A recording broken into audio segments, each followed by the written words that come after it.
Hello everyone, welcome to my YouTube channel once again. Today in the video I'll be telling you about the next concept of accounting, which is a revenue recognition concept.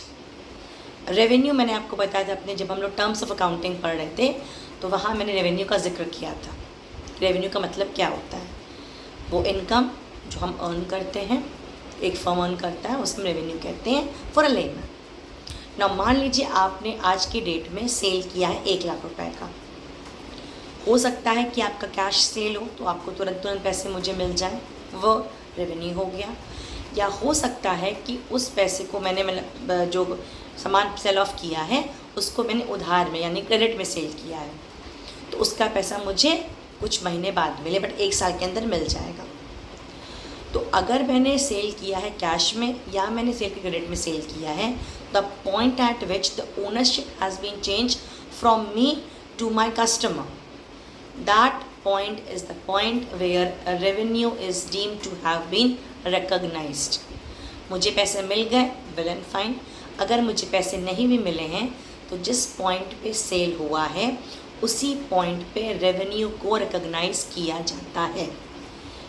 तो ठीक, but इसके लिए 2 exceptions हैं. पहला exception है long term contracts.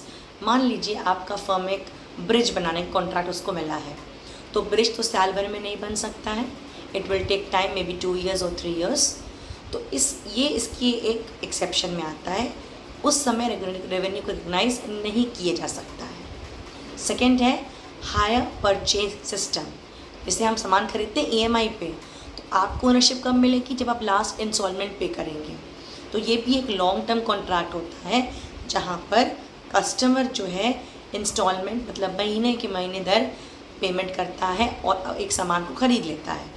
Ownership papers कब मिलते हैं उसको? अपने लास्ट इंस्टॉलमेंट पे.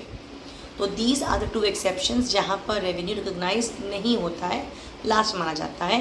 अदरवाइज़ सारे कंडीशंस में जहाँ सेल होता है, जहाँ इनकम इंटरेस्ट मिलना है इन्वेस्टमेंट्स पे, उन सारी जगह पर जैसे ही सेल हुआ वैसे ही रेवेन्यू का जनरेशन माना जा गया है. तो इसे हम कहते हैं revenue recognition concept.